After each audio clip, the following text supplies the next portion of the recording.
Hello and welcome to this week's Talking Film. There hasn't really been that much, there hasn't been anything big to talk about, but there's still little things that we can talk about, especially something I think just dropped, something DC related, which we'll talk about later in the show. Big news, big stuff to talk about today. It's an important show. Make sure you tune in and stay till the end. Okay, yeah. So my name's Daniel. Nick's on the other side. Hi. Doing his usual Nick-isms. And I think we should start talking about Captain America Civil War. I know the movie is basically like 3 weeks old or 4 weeks, depending on where you live, Already? or a month if you're a critic. Already? But, wow. I don't know if any of those people that were... I don't know if any of the critics that had access to that screening a month ago are viewers, but if you are, welcome. We value your viewership. We certainly do. But I saw it 2 weeks ago. Nick saw it just last week. And I think we should talk about our initial reactions to it. You've probably read our reviews. If not, it's on our website. It's in the description below. And also, I'm a bit sick at the moment, so if my voice is a bit strained, well, you know the reason why. But yeah, let's jump into Captain America Civil War. Dun, dun, dun, dun. Yeah, Civil War. Yeah, let's do it. Yeah. If only I had to figure it my own to be like, yeah, Iron Man. No, wait, I'm not Team Iron Man. What am I talking about? I want to know, which team were you going in the theater, Nick, and if that changed when you came out of the theater. Okay, well, here's the thing with the team thing. Okay, I did just for laughs, just because I was like, well, yeah, if I have to pick one, I was going in as Team Cap. So it's called Captain America. It's the logical choice, and I do prefer. I don't know. I think Steve. I think it's got to do with Chris Evans. I think Chris Evans is like perfect. Like obviously Downey Jr. is perfect as Iron Man, but Chris Evans and Steve Rogers are just such likable people. Like you always want to root for the nice guy, right? He's the nice guy, and Tony Stark's the bad boy, right? So I was like, yeah, I'm going as Team Cap. However,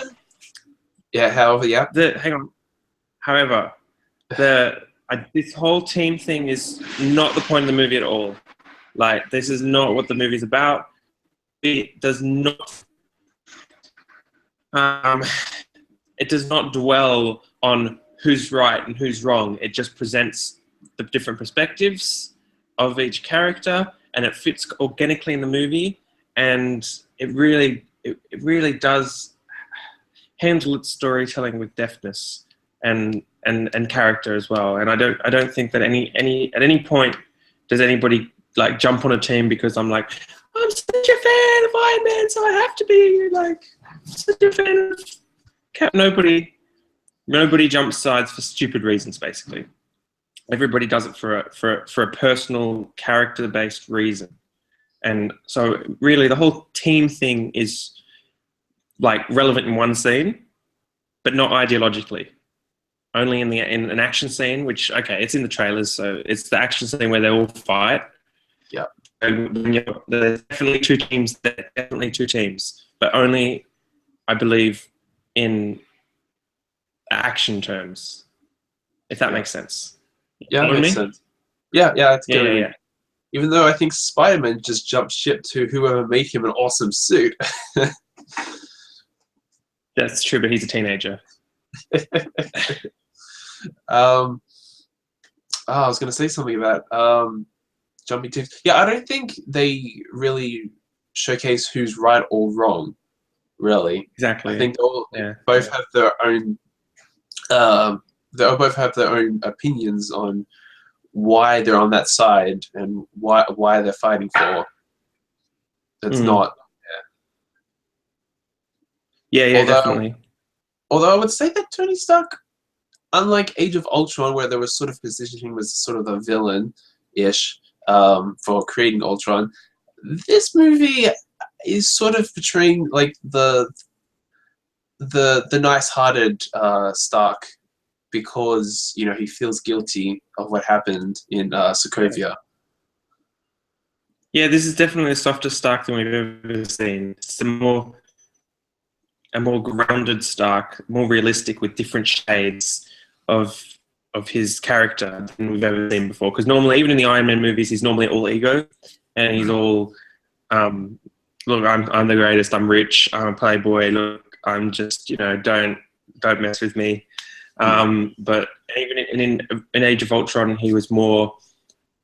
You could see the beginnings of where he ends up in Civil War, but he was still like, he was much more black and white. And here he's grey. Like, I've never seen Tony Stark so morally grey as in Civil War, and you can really actually understand why he's thinking things, and actually doesn't sidetrack from his character very much, because obviously the ego that he used to have has obviously affected his how he's acting in Civil War. But his ego's gone in this movie, pretty much. Yeah. It's very personal. It's personal for both Cap and Iron Man. I think that's the film's strength. It manages to make things very personal, while also opening up to a big scale, like a global scale kind of issue. Mm-hmm. Yeah, definitely agree on that. I don't know if it was just me, but like, I don't go in these films like, oh yeah, that's like a great performance. Like they're all pretty. I know for the most part. They're all really good. Yeah, they're all really good. Yeah, I think it's not always acting, but Robert Downey Jr. surprised the crap out of me though. He emotionally, he was great. I felt like, I'm like, oh my god, like, just with that the twist scene towards the end of the movie that I'm not going to spoil happens. I was like, oh crap. No, the plot twists several times, I think. It keeps twisting, so you never know what's coming. Like, it's always keeps surprising, and I like that. It's just, I think what we can really say, when it all comes down to, is Civil War has a great script, and it has great direction. Those two things is what holds the movie together. Like, the acting's obviously great too, but the acting wouldn't be that great without the great direction. Like, it's kind of it's the ingredients in a cake. You can't have one. You can't miss one. You need all of them to come together, and in Civil War, I think they do. You got a great cake. Yeah, for me, the first, like, I think half an hour, I think, isn't as well paced as the rest of the movie is. I don't know if that's towards you. And there's certain choices that I wish they changed instead of what they did in the whole movie. Like, it's spoilers alert. I don't think this is really spoilers, but this is probably minor spoilers. But if you still haven't seen the movie, then just mute it or come back later. But in like one scene in the movie, we sort of knew that this relationship was going to happen with Agent 13 in The Winter Soldier. Oh, yeah. They were teasing it. You didn't like the way that concluded? I didn't like the way they did it, because we sort of knew from Winter Soldier this thing was coming between those two. I sort of wish that they had the relationships thing only to find out that later that Agent 13 is Sharon Carter, and not just just at the funeral, and then start being in a relationship afterwards. That. Wow, okay. It sort of was a bit more, I don't know, maybe a bit too more predictable. I think I sort of just wanted the other way, instead of like, oh crap, I for someone that I loved who's just gone away, and now I'm going to, with was it her niece or something? Yeah, her niece. I do think that, yeah. I think it should be the other way. I don't mind that scene though, 'cause it's kind of realistic. Like, they know that they're both into each other. Might as well cut to the chase. So yeah, it just felt like it just felt like it finally caught the chase when he was at the funeral, only to find out that she's related to Peggy. Like, it's a little bit disturbing, maybe. I mean, it's disturbing anyway because he's like 90 years old. But anyway, so. Like, I can't be with Peggy, but I'll go with your niece instead. It just seems, it's just like, I wish it was the other way around, only for him to find out that the way they did in the movie. I do like how they actually include, despite everything that's going on, they still managed to include Agent 13 though. Like, I thought she would be there for everybody to get sidelined, and really she did have a role to play. And yeah, so she didn't have an arc like a lot of characters did, but she definitely had a role to play. Yeah, but yeah, you know, Chris Evans, best role to play. Chris joking. Evans is always the best. Yeah. Oh no, they all sometimes get there. No, yeah, either Chris Evans or Chris Hemsworth. Why are they both called Chris? They always the good roles. I said that we got like three. We're gonna have like 3 Chris's by the time Avengers Infinity War comes, and I said that. Well, and it looks like Marvel's just started. Yeah, it looks like Marvel's just getting into the polls now because we've got Paul Bettany and Paul Rudd. So you know they're getting to the polls now too. Show how unimaginative people's parents are. I wonder how do they address each other? Do they address by the character's name because they like say Chris and they're like, oh yeah, who, what? It's a good question. I don't know. Paul. I think is there anything else about Civil War? I'm pretty satisfied. My slightest issue I have is that the camera shakiness, while it worked a lot in Winter Soldier, it worked a lot here. I don't agree with it being completely banned altogether. I think there's several action sequences where it does get a little bit out of control. And they just a bit of shaky cam is stylistic, but too much is chaotic. And I think there's some cases it gets a little bit crazy. Like it's just basically blur on the screen. I don't think that's a stylistic choice that anybody should aim for. Like I like the shaky cam; it's a different type of action style, but it's don't go overboard. It's only a very small nitpick, and it's only a few scenes. Yeah, sort of like the Hunger Games sort of style. Yeah, the Hunger Games doesn't ever offend like across the line that Civil War does in terms of acceptability. Okay, sweet. I guess we'll start getting into the actual news now. I haven't read this yet. I just found out as I was setting this up about. Have you heard about saying something like, I don't know, like I'm on Collider at the moment. It says Warner Brothers finally sets its own Kevin Feige in. I read this before. I read this before we started. Okay, good. You can give me the details then. So what's the? And Nick's gone again. This is 3 times so far in a row, actually. Maybe we probably shouldn't do these shows live anymore. But yeah, I guess we'll wait for Nick to come back for the show. But in the meantime, I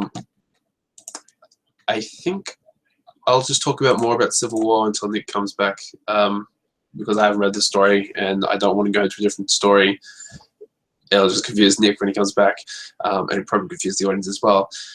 Yeah, but yeah, Captain America: Civil War, definitely a very good movie.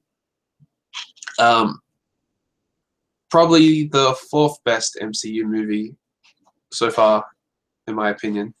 I know it could be a lot of people's favorite in the franchise, so that's where I rank at the moment, just behind Avengers, Winter Soldier, and Ant-Man.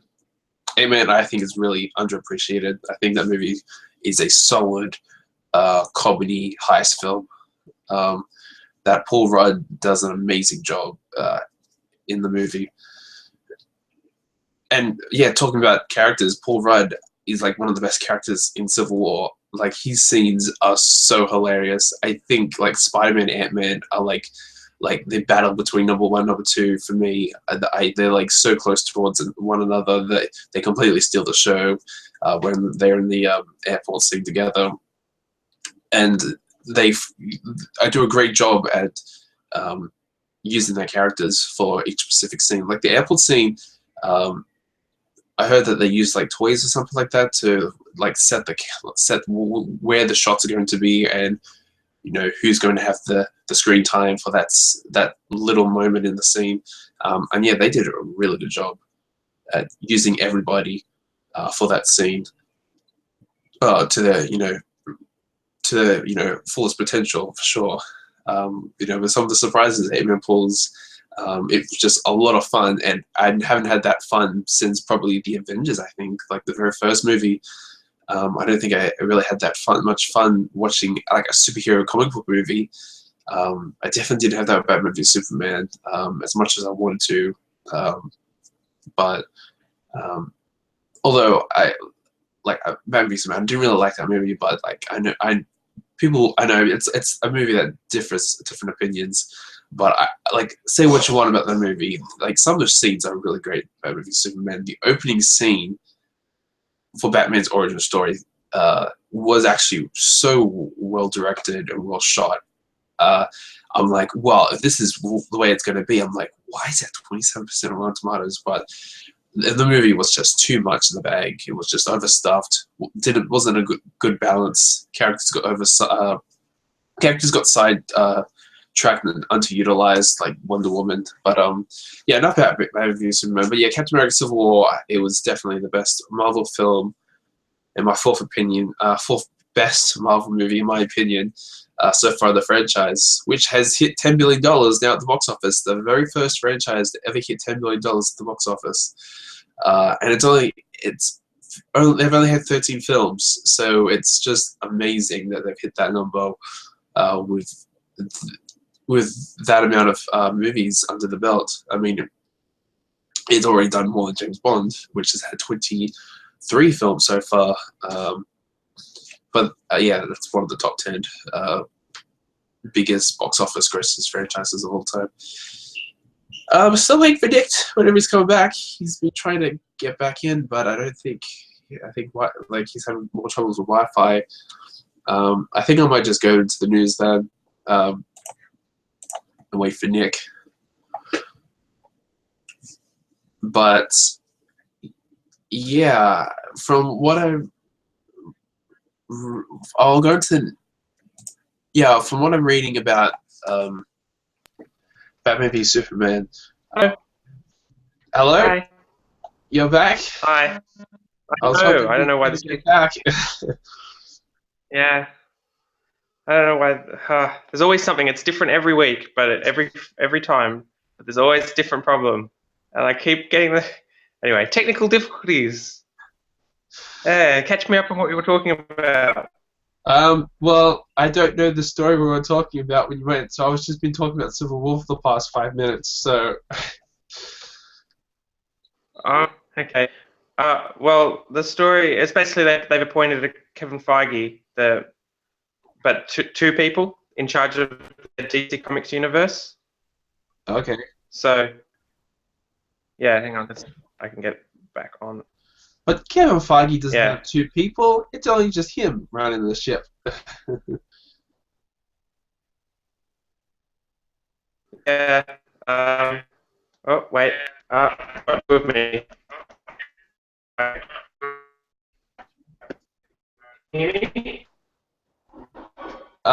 It's cutting in.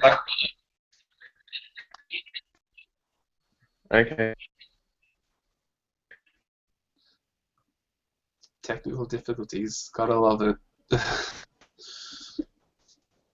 Oh, whoa.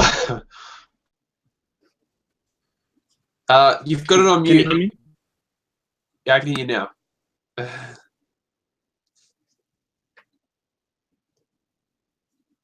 Hello?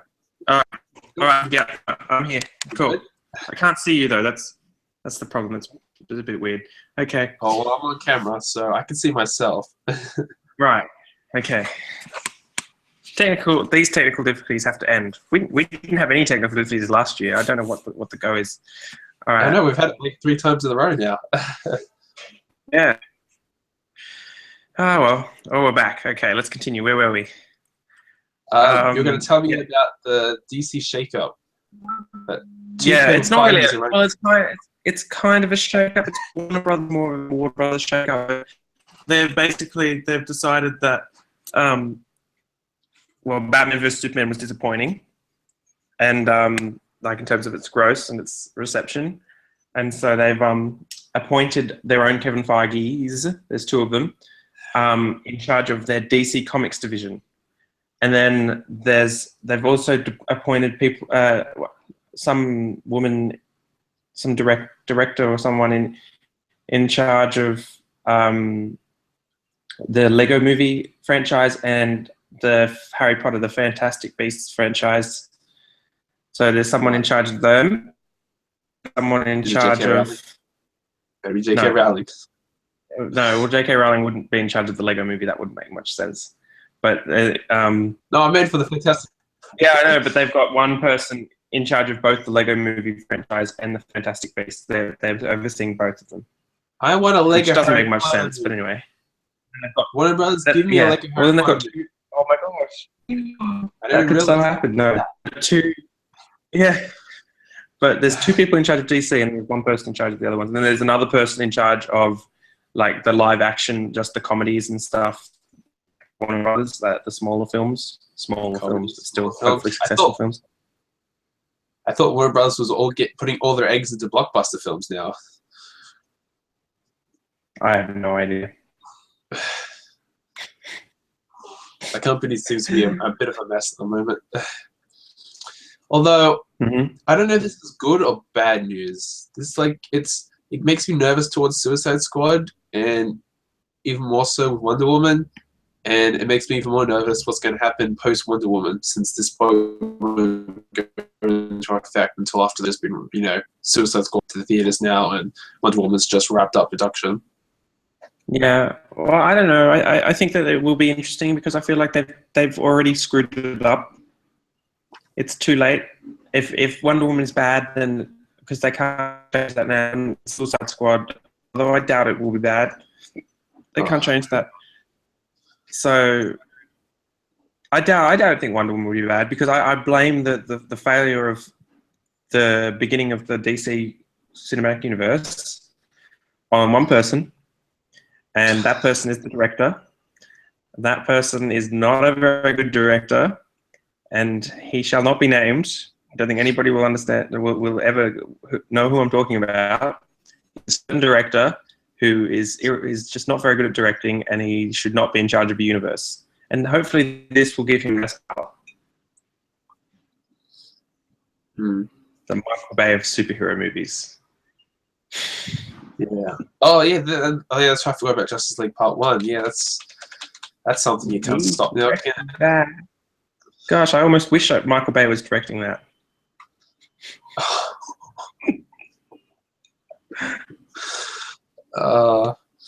Okay, so that's what that was all about. Let's some entertaining color, wouldn't there? Michael Bay has a lot of problems, but at least his movies aren't that dark. He has color. You've just I don't know, a Michael Bay DC film. That's his gig after Transformers. Which he's gonna be on Transformers till he dies. Let's be honest.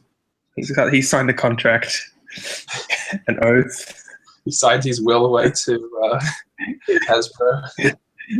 I am forever yours. And Michael Bay. Paramount. He signed his soul.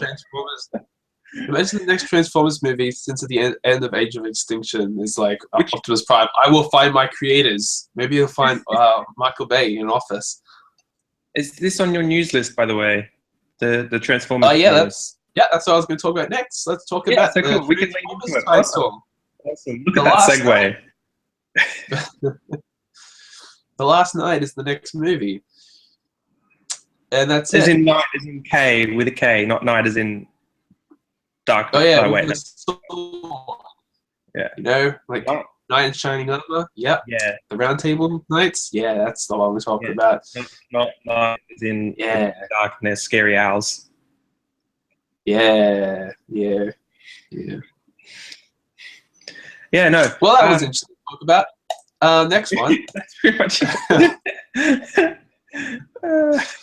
I really don't care enough about this movie. Yeah, well, what else? The War of Transformers. I guess that's the only thing we can talk about. It's just the title. Yeah, well, it's just a title, but honestly, seriously, it's not the title I wanted. The title I wanted was the title for the next Star Wars Episode 8. So you can take his Transformers. I want to know what the title for Episode 8 is, please. So The Last Night doesn't sound like a Transformers movie, though.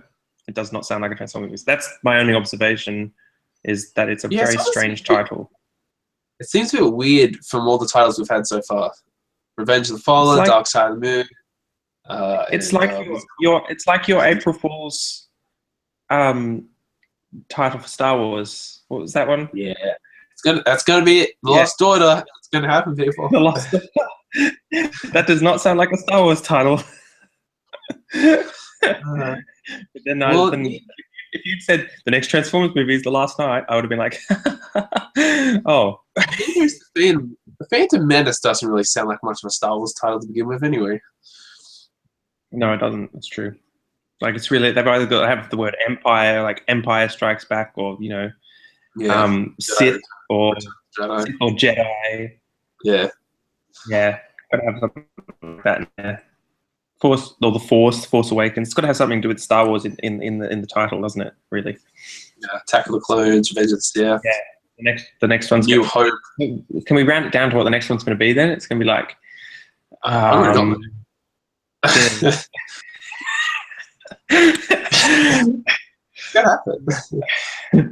The Star Wars Fury Road. If anyone heard about that news, that's a crossover I would be happy to see. They land on this desert planet. Another desert planet, people. Wow, I wait for actually some Star Wars. It's just not enough. Anyway, I think we digress. So on to the next bit of news. Next one. Here's something we will be happy to talk about. Disappointing us for the past couple of months, or maybe a whole year now, since last year's E3. Nintendo's making movies. They've finally announced it. We're getting Nintendo movies. Yay! This news. Okay, this is interesting. Right, I'm finding this out live. Okay. They said, from what I've read, they said that they've got their first movie due in 2 to 3 years. That they want to make more animated Nintendo movies after that first movie comes out. I don't know if it's like a year apart or is there a year gap between them. I'm not quite sure, but they didn't reveal any movie titles at the moment. But I guess are they? We know it's anime, but we don't know if it's CGI or traditional animation. I think it might be CGI since that's the popular choice name. Yeah. Oh gosh, yeah. I just feel like there's so much competition in animation right now. It's like superhero movies. It's gonna explode soon. I know it's a genre. I'm sorry, medium and not a genre, but it's still, there's an audience that's specifically. They all seem to have the same genre. They all all these animated movies are targeting the same audience. Same as all the superhero movies targeting the same audience. Something is going to bust. DreamWorks nearly did. Yeah, there's so many animated movies. And now we're getting so many video game animated movies, like something I'm going to be seeing tonight, Angry Birds.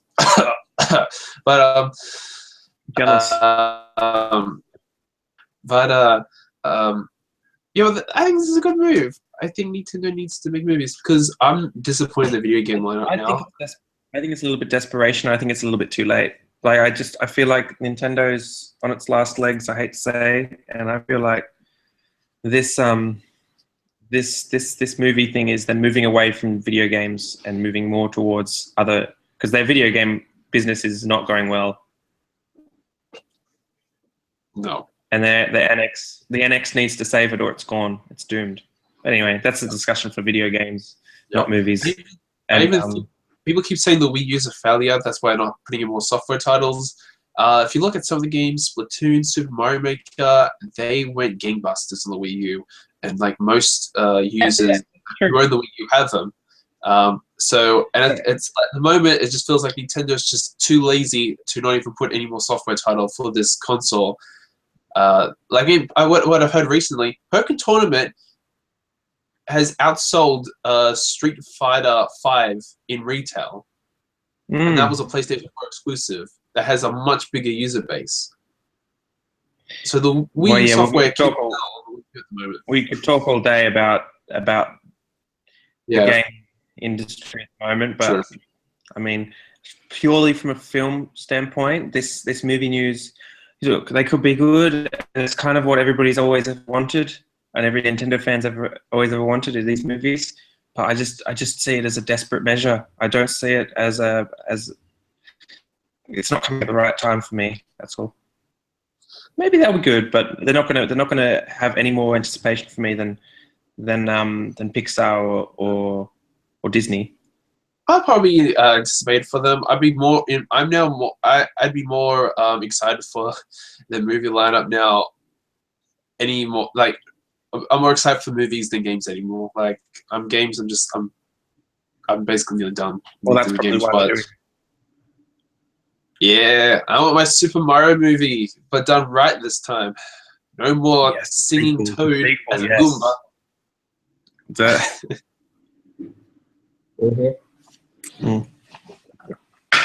What Nintendo property do you think will get a movie? I think Mario's gonna be the safe choice. Because if he gets a roll in Wreck-It Ralph 2, I think just a couple weeks ago. Well, Pokemon film rights not long ago they were talking about. That could be the first one, because the studios are bidding for that at the moment, aren't they? That could be the first one, actually. Yeah. And when it's related, could be, but it is owned by a different company, even though it's published by Nintendo. So that would be a lot harder to get through than Mario or Zelda. Although, if you ask most people, who owns Pokemon, I don't think people will say Game Freak. They'll say Nintendo. Like Pokemon's. I know, but it's legally, they'd need Game Freak would be the people they need to get past, and they're notoriously hard to make deals with. Okay, I thought Nintendo was hard to make deals as well. No, they're harder than Nintendo, and they're just Japanese companies like that can be very reserved, not open to stuff like this. Westernization, I guess. That's a long topic, and we won't get bogged down in that one. So, anything else? Speaking of video games, there's a Tetris movie in the works. But didn't we already know this? I don't know. Did we? Sure, we already knew this. And I know this is on Collider this morning. Collider seems to have just discovered this. Apparently, this is a live-action movie, and it's going to be in 2017. Wait, a first part of a trilogy? Are they thinking of this as a trilogy? Oh, maybe that's the announcement. There's a trilogy of Tetris movies. You know, one's gonna focus on the blue blocks, and then another one's gonna focus on the yellow blocks, and then the third one is gonna focus on the revenge of the green blocks. This is they get their revenge, and then all the world of Tetris is restored to order. I don't even write this stuff. Someone hire me. Really? There's a Harley Quinn movie in the works. Warner Brothers. It's just another movie that's possibly. It's like Marvel talking about Black Widow spin-offs. It's like either you're doing it or you're not. Stop talking about maybe this, maybe that, maybe this, because it's still very much maybe. Who cares about Black Widow? Give me a Scarlet Witch. I don't care that much about Black Widow anymore. I want a Scarlet Witch movie. Marvel. I didn't even really mind. Like I enjoyed Ant-Man, but I enjoyed Civil War so much that I don't even care if every single movie is just like this massive Avengers fest from now on. I want a Marvel movie every single month of the year. Yes, please. 12 movies a year, Marvel. now. Stat. Thank you. I don't That care would- if you don't have the that'd people be for it. super effective Hire for the sure. people. I think that would definitely be oversaturation of the genre. Yeah. I think. Michael B. Jordan is cast in Black Panther. Oh, now this is news. Why didn't we start with this? This is good. I'm excited. This is a great cast. And Lupita Nyong'o also might be in there as well. She's got a good relationship. Yeah, she For does. a post 12 Years a Slave career, she's got a really good relationship with Disney lately. Mhm. So I'm really, really on board for this. But I do love that. It's hilarious that he was fantastic. He was in Fantastic Four. He was the Human Torch, just like Chris Evans was. Someone said that they should. I never thought. I read a comment on one of these articles that was, if they ever do get the rights back to Fantastic Four and they have their own Human Torch in Marvel, they should have the Marvel Human Torch meeting up with Captain America and whoever Michael B. Jordan plays, and be like, "Hey, this is awkward," or something like that. I never thought of that. Sounds it's so weird. That almost sounds Deadpool-esque. Anyway. Yeah, no, I'm excited. I'm excited for Black Panther. Civil War definitely, if you weren't excited for Black Panther before, I think Civil War should make you excited for Black Panther. Yeah, I'm not really excited much for Black Panther. Yeah, I'm intrigued. Like, from what I got from Civil War, I'm more interested than I was, that's for sure. Black Panther was so amazingly done. He worked so well in that story. But I also think that Black Panther's being set up as the continuation of that story before Infinity War. So it's going to be big. Yep. And I think only one more left I have is Godzilla 2 loses director Gareth Edwards. Oh no! This is horrible. I'm alright with it. I read this. Why? I wanted him back. Now it's going to be some, predictable monster mashup. That's all. Yeah, you know who I want? Who? Transformers 5. Michael Bay needs to direct Godzilla 2. The building. Oh my God. Anyway, no, don't even joke. Gareth Edwards did an excellent job with making Godzilla unlike most modern blockbusters. If they now make Godzilla 2 like modern blockbusters, what makes it any different than anything else? Like, honestly. I know you are very excited for the future of Godzilla. I'm not. I mean, they killed off the best character. Didn't show Godzilla much at all. I'm not really interested in this movie franchise of Godzilla at all. It's the point. I like that they didn't show Godzilla much at all. I think that was different. That was good. That was well done. But anyway, each to their own. Yeah. That's all I have to say. I think that's all I have to say about that. Yeah, thank you for tuning in. I know some of it was a bit awkward with just me talking to our camera, but you're good at that by now, right? Technology. Yeah, I don't know. It was just this one problem time. Strange. Yeah, one problem. It always leads to one problem that just keeps repeating every time again. It's really annoying. But yeah, thank you for tuning in. Make sure you visit our Facebook page at facebook.com/everythingfilm. You can we've got the link to our website is there for all our reviews. But yeah, thank you for tuning in. We should be back in next 2 weeks. So until next time. Bye. Until next time. That's all, folks.